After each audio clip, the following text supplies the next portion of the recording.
Ladies and gentlemen, welcome to another episode here on the Psychosin project on YouTube. Today, we'll be doing the top 27 female-fronted bands. Now, obviously, this is a personal list.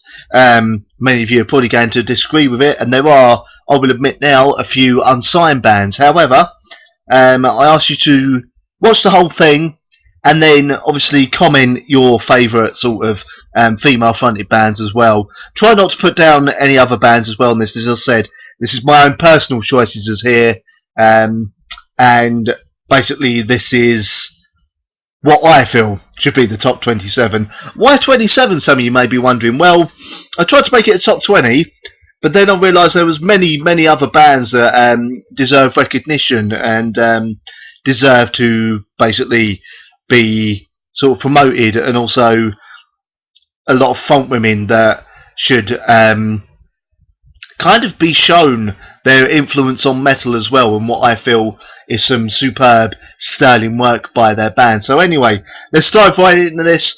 Watch the whole video, and then afterwards obviously make your comments. You're more than welcome to.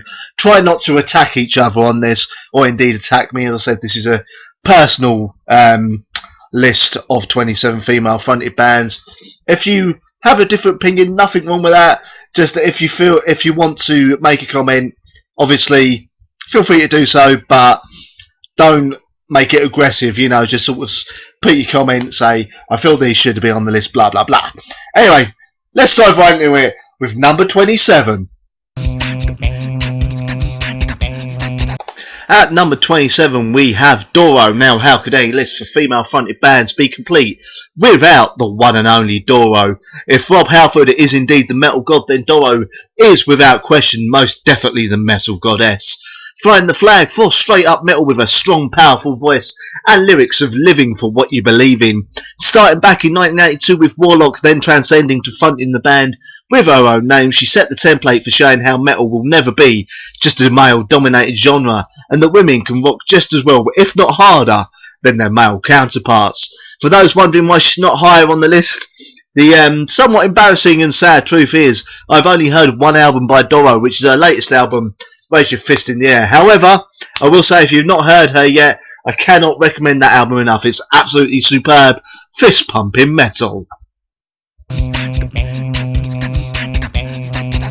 In at number 26, it is a bit of a strange one because it's not strictly metal. It is, or metal, sorry, my Essex accent coming through there. It is a solo artist by the name of Curly. Now, although not metal, she is a solo artist from Estonia and released her debut album Love Is Dead a few years ago.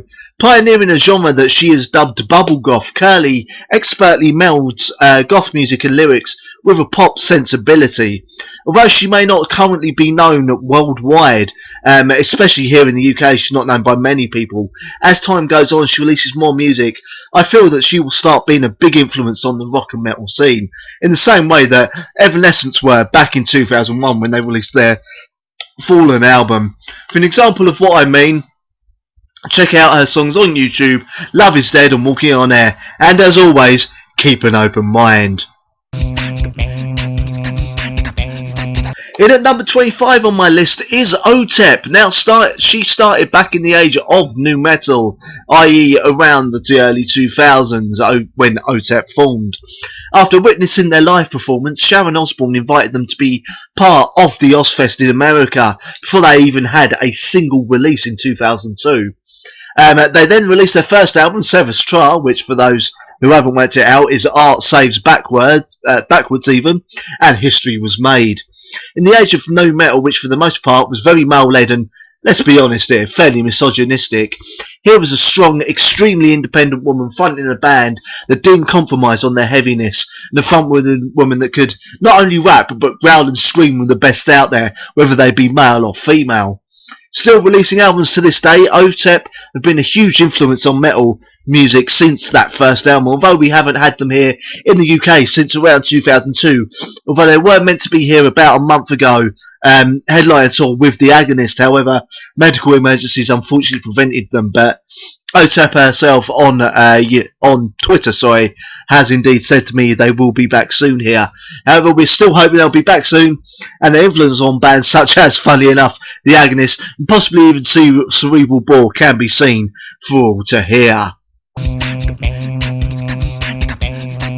At 24 is Nightwish, and already I can see the comments being written, oh, Nightwish should be higher, Nightwish is the best band ever, blah blah blah.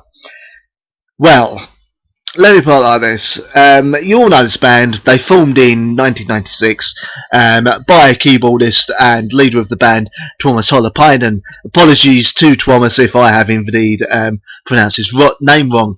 However, they spearheaded a symphonic metal movement along with within Temptation and Delane that's grown and become a major force in metal and indeed the mainstream. Nightwish are a Finnish band that started with the incredible operatic voice of Tarja and started to show once again that yes, you can front a band while still sounding female and still sounding very powerful. Although they have changed frontwoman twice, once in 2007 to Annette Olsen, then recently to revamp and former After Forever frontwoman Floor Jansen. Nightwish have pioneered this particular sound and again are proudly fronted by a female vocalist. However, some of you probably questioning why aren't Nightwish higher on this list? Well, as I said in the intro, this is my own personal feelings, my own personal list, and although I do appreciate a Nightwish and do respect for what they've done, they're not one of my overall absolute favourite bands. Hence why they're in here at 24, because I cannot deny the influence they have had on possibly not only the metal world, but also on, shall we say, possibly some of the pop world as well, as strange as that may seem. Anyway, in at 24, the one only Nightwish, whose current album, Endless Forms Most Beautiful, has been released this week. In at number 23 is in this moment one of the newer bands indeed on this list, formed in 2005 by frontwoman Maria Brink and guitarist Chris Halworth. In this moment, our band have been going from strength to strength with every subsequent album, mixing a heavier hardcore style screaming vocal with more melodic and emotional singing from incredible frontwoman Maria Brink. This band has expertly crafted metal, hardcore and a pop bent to their sound. However, do not let the mention of pop put you off checking them out. Their newest album, Black Widow, is their best to date. As time goes on, the influence the band has had over the years can be heard in newer bands such as Butcher Babies, even a little bit in the later Lacuna Coil albums. In Maria Brink, they have a very very vocal and incredibly strong frontwoman in their ranks, and one who definitely helps the image of the band. If you haven't heard them yet, go check them out. Either check something out, check out the songs at Sick Like Me, or indeed check out the song Blood from their last album. To put it in another way, the best way I can describe their last two albums is what would happen if Lady Gaga went full on metal. And hopefully that doesn't put you off and intrigues you more than anything, but definitely a band well worth checking out. Another new band in at number 22, the Butcher Babies. Now, I know I was talking about them a moment with In This Moment being a huge influence on this band. This band released their album Goliath in 2013, which was definitely one of my albums of that year. Butcher Babies have come blasting into the mainstream and metal scenes. Jointly fronted by frontwomen Carla Hyvie and Heidi Shepherd, is a band who expertly mix clean choruses and superb screaming vocals, but backed by full-on heavy riffs and drumming. If you haven't already heard this band, check them out, because soon enough they're going to be huge, and their influence on the scene will definitely be felt as they once again show that you don't need to be male to make something truly heavy. If you're going to go check them out, I would recommend checking out their video for Magnolia Boulevard on YouTube. Up next at number 21 is the one and only Jack Off Jill. Now, here's a band that sadly not many people seem to get to hear, at least here in the UK, and sadly no longer exist. Jack Off Jill were formed back in 1992 by frontwoman Jessica. Possibly generally known for their association with Marilyn Manson, he helped produce one of their early demos, and the band toured together a few times before they both got signed. Jack Off Jill were an interesting alternative rock band that had elements of punk, nu metal, grunge and rock, all topped off with Jessica's sweet baby girl style innocent sounding vocals and hardcore screams. With lyrics that rage against the world indeed themselves, Jack Off Jill, one of the bands that really should have been huge, but sadly, come the year 2000, the band called it a day, and now Jessica is fronting the band Scarling. It's definitely a band I need to go back and discover, because honestly, I would probably say they were a big influence on the entire nu metal movement, the good part of the nu metal movement. I'm not going to blame them for the shittier bands, but yeah, Jack Off Jill, give them a go if you haven't already, especially the song My Cat. At number 20 is the second symphonic metal band on the list, the one and only Within Temptation. Along with Nightwish, Within Temptation were another huge band to champion and help make the whole symphonic metal genre become huge. Formed in 1996 and released their first album titled Enter the following year, Within Temptation have gone on to become one of the biggest metal, especially symphonic metal bands around, breaking into the mainstream, being one of the biggest competitors to Nightwish's crown. Fronted by the amazingly talented frontwoman Sharon Den Adele, Within Temptation have gone from strength to strength with each album. On their latest album, called Hydra, they even include duets with rapper Exhibit and former Nightwish vocalist Tarja. Their ability to blend heaviness and indeed the softer moments, along with Sharon Den Adele's incredible vocal range, Within Temptation have helped create the current landscape for symphonic metal. In at number 19, Italian rockers Lacuna Coil, probably one of the biggest metal bands to come out of Italy. Lacuna Coil formed back in 1994, and when they formed the band knew exactly the sound they wanted to go for, blending melodic metal with a dual vocal attack courtesy of singers Andrea Ferro and of course the very lovely Christina Scarpia.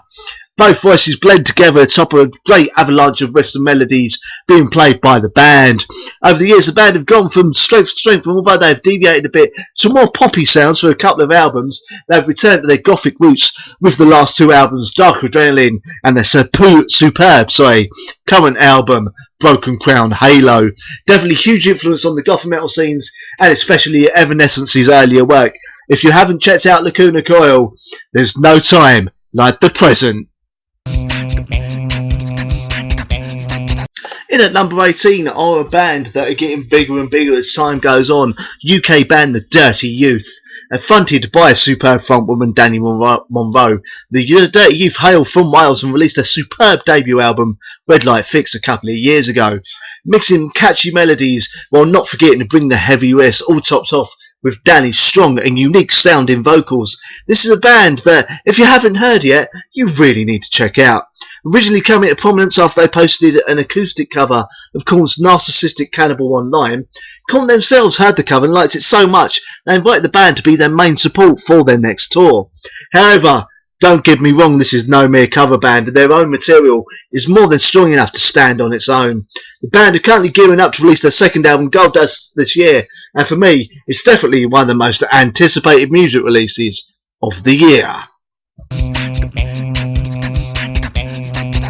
In at number 17 is Die So Fluid, fronted by frontwoman Grog, an incredible vocalist and bassist with a penchant for wearing PVC catsuits in videos and on stage. Die So Fluid formed in 2001 after Grog's previous band Feline came to an end. Creating a sound of alternative rock with a dash of punk in there too, Die So Fluid released 4 albums so far, along with 1 EP.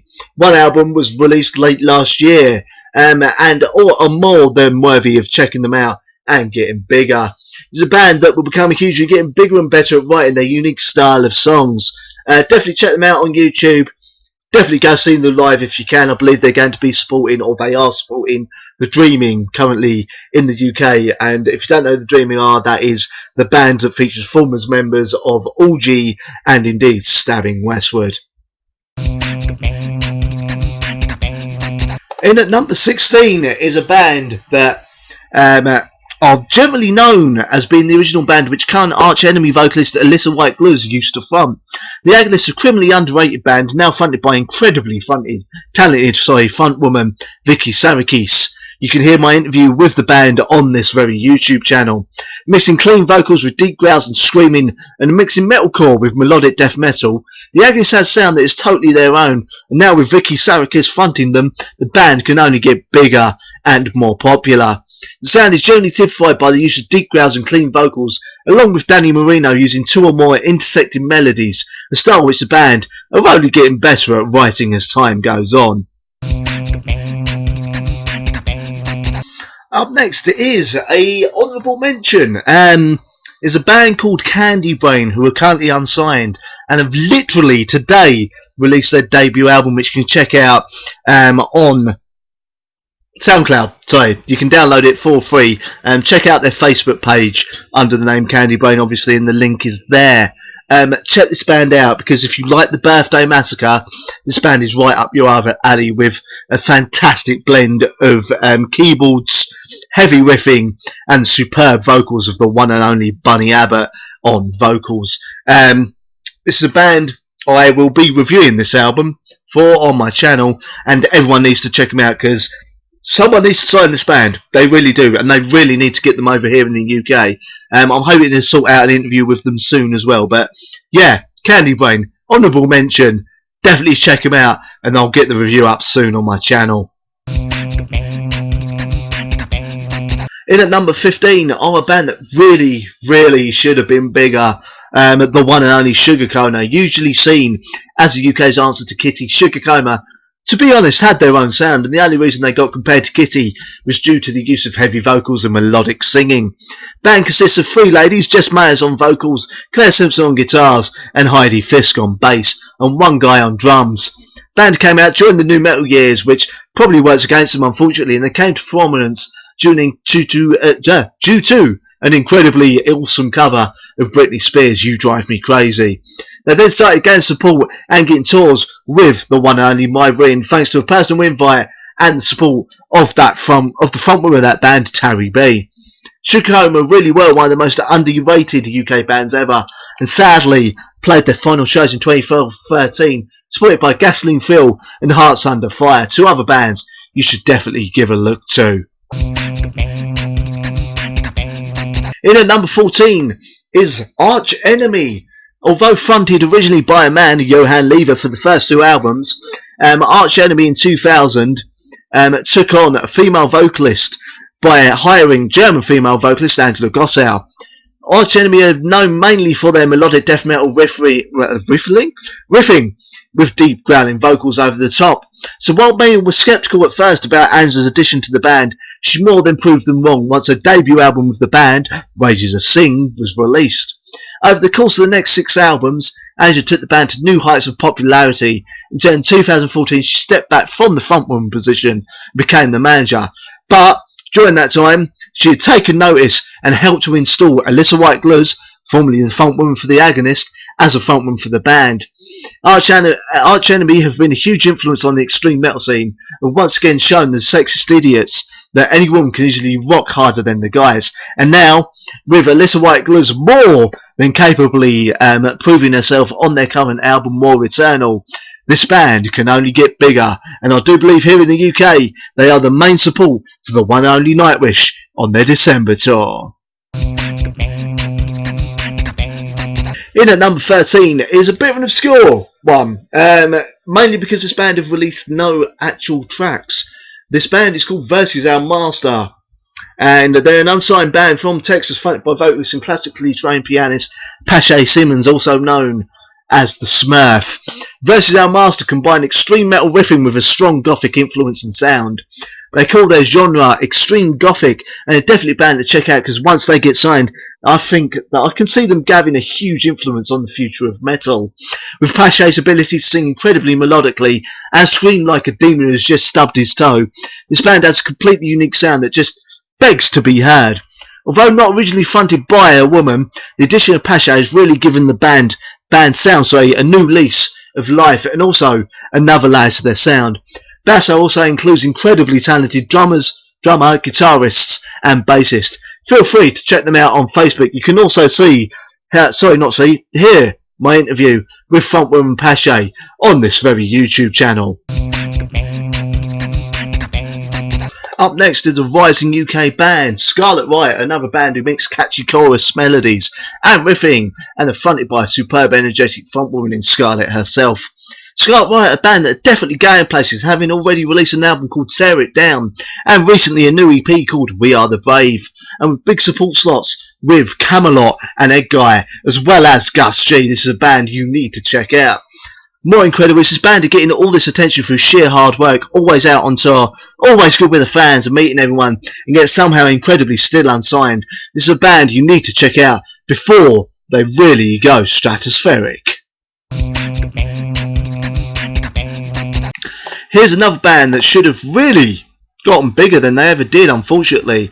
I couldn't have a list of female fronted bands without the Queen Bee of hardcore metal, the one only Terry B and her My Ruin project.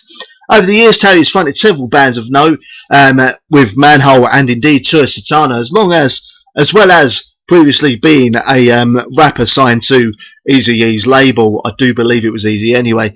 My Ruin is the most successful project to date, starting off as an incredibly heavy hardcore band, with Terry's amazing lyrics of quality and battling against those who have put her down simply for being female. Back in 2000, band released a career best album and hardcore classic in the album A Prayer Under Pressure of Violent Anguish. Honestly, if you haven't heard that album, go check it out. It's mind blowing. I mean, I'm not the biggest fan of hardcore, but that album, my god, it's that good that I love it to bits. It's an absolutely stunning album full of incredibly powerful lyrics and songs, and a superb cover of Nick Cave's Do You Love Me. Over the years, the band have become DIY and become an intriguing mix of whiskey-soaked rock and roll and hardcore. Definitely a band, as I said, that should have been a lot more successful. If you haven't checked them out, go check them out now. Okay, it's another bit of an obscure one because this is a band who haven't been signed, unfortunately, another unsigned band. However, they really do deserve to be huge. Zocalo are a whiskey-soaked, old-school style, contemporary-sounding, whiskey-drenched rock band, fronted by a superb frontwoman Sarah with soulful vocals, and backed by a superb band with two incredible guitarists. It's a band that, as I said, are criminally unsigned and definitely deserve a bigger audience and have big things lined up in their future. Having released their self-financed debut album Sunrise back in 2012, since then they've released two more EPs in the shape of Mortals and another EP whose name currently escapes my memory. They're currently in studio working on new material. Check these guys out on Facebook and keep an eye on them, because once they're signed, they're going to become absolutely huge. In at number 9 is the one and only Delane, formed in 2002 by former Within Temptation keyboardist Martin Westerholt. Delane started as a musical project that was to bring in many different vocalists known and unknown to sing on sweeping symphonic metal tracks. However, after their first album Lucidity, it became obvious to the band that they had found their perfect frontwoman in Charlotte Wessels, and the band had gone, although it has had guests on their subsequent albums, have always realised that Charlotte is definitely the frontwoman for them. And the band has gone from strength to strength with their songwriting, come out with some incredible albums and songs, along with one of my favourite songs ever, which is Where's the Blood, with Fear Factory frontman Burton C. Bell duetting perfectly with Charlotte. Their latest album, The Human Contradiction, was one of my best albums of 2014 and definitely one of my favourite symphonic metal albums ever. You can hear my interview with Charlotte elsewhere on this channel from just after the new album was released. Yes, I'm finally including a punk band, and although they are a more obscure horror punk band from Nottingham in the UK, they are a band well worthy of being checked out. Fronted by Natalie Thornton, with lyrics based around horror themes and films, they are a relatively new band, currently unsigned, and they released their debut EP Like the Morgue late last year.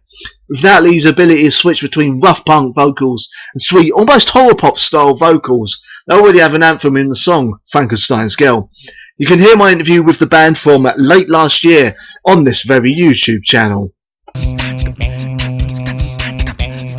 In at number 7 are Canada's one and only The Birthday Massacre, fronted by frontwoman Chibi and formed in 1999 under the name Magica. The Birthday Massacre are a Canadian band that mix synth rock with new wave, goth and metal, creating their own unique sound. Having released 7 albums to date, with the latest being Superstition, which was released late last year, The Birthday Massacre have a superbly unique sound and sometimes are referred to as art rock. Talented enough to experiment with their own sound while still writing superbly melodic and heavy songs, this is one that band that, although slowly getting bigger, definitely deserve to become huge. Definitely go check them out. In at number 6 are a Japanese trio of ladies known as Gallhammer. The ladies themselves are Vivian Slaughter on lead vocals and bass, Rita Reaper on drums, and the one and only, I've lost my place, Mika Penetrator on guitar. They specialise in doom-laden extreme metal and have 3 albums called The Dawn of, Ill Innocence and The End. Sadly, the band have been inactive since 2011's The End album. They're a band with a sound all of their own and should definitely be checked out, but if you haven't already, especially if you're a fan of the more extreme sounds. Vivian Slaughter currently has a project called Censored with her husband Maniac, formerly vocalist for black metal berserkers Mayhem. In at number 5 is someone who again is not strictly metal. However, Emily Autumn has been part of the alternative scene for a long time, helping write songs for Courtney Love for her solo career. Then for her own solo project back in 2002 when she released her first album, Enchant, under the name Emily Autumn. As time went on, she started to create her own sound which she dubbed Vile Industrial, and came to prominence on her second album, Philiacs. Since then, she's worked on novels and music as well as being recognised as a top-tier violin player. Her band's sound is again very unique and definitely demands to be heard. And this band definitely deserve to be huge. Yep, at number 4 is another Texan band, the one and only One Eyed Doll. They're a 2-piece band from Texas consisting of Junior on drums and Kimberly Freeman on guitar and vocals. Band's sound has been described as goth punk, and to date they've released 6 albums, with their latest, which is literally being released this week, it currently being the 2nd of April as I record this. You can see my review of which is on this channel, along with an interview I did with the band back in January. Constantly on tour and always writing music, they've gained a loyal following and have recently been signed. Writing personal songs and some songs with a black sense of humour, along with a very unique look and incredible live show. It's a band everyone should see and hear.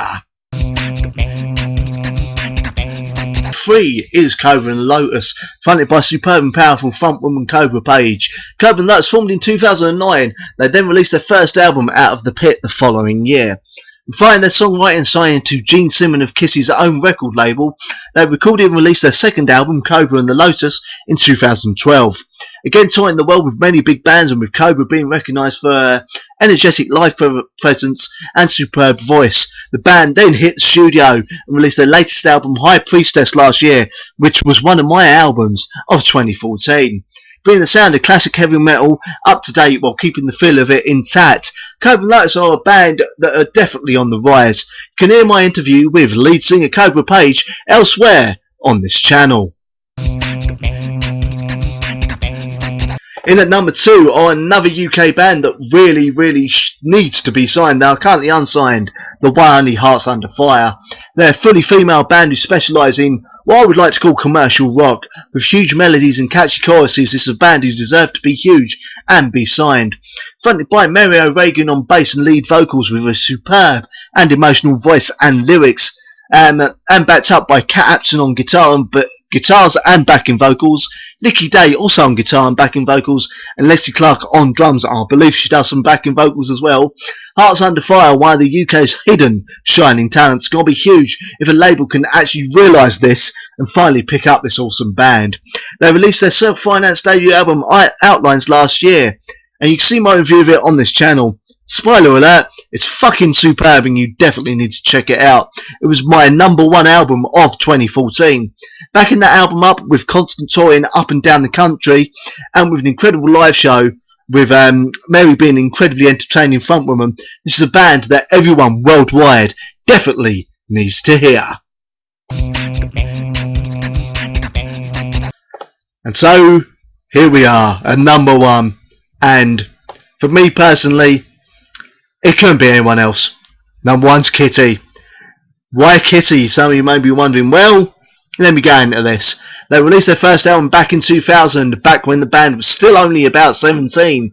Kitty are number 1 because they have not been afraid to experiment with their sound, but still stay heavy, and they haven't sold out by making an album of nothing but clean vocals and pop music. They've had a huge influence on a lot of bands over the last 15 years, including the number 2 spot, Hearts Under Fire, because I know Kat Upton of that band is a huge fan of Kitty. They released a career high point with their last album, I Failed You, and with the sisters Morgan and Mercedes Lander leading the band, we were waiting excitedly for a new album. If you've never checked them out, do it, because they are truly metal royalty and definitely deserve to be heard and recognised. The reason they're number 1 on my list is because honestly, they're the first major female fronted band I ever got into, and to this day, 15 years after that first album release, I still love them to bits. I still think they're absolutely amazing, incredibly talented, and just haven't been given their due. So if you haven't checked out Kitty, go check them out. Anyway, ladies and gentlemen, I've been Psychosin. Well, thank you for watching. As I said in the intro, if you disagree or if you think I've missed anyone out, feel free to put it in the comments. Try not to cause any aggro. Thank you for watching. Please subscribe, like the video if you liked what I did, and also feel free to visit Patreon and help me continue getting to more interviews and hopefully making better videos for you, along with continuing this YouTube channel. Anyway, I've been Psychosin. I thank you very much for taking the time to watch this video, and I shall see you next time.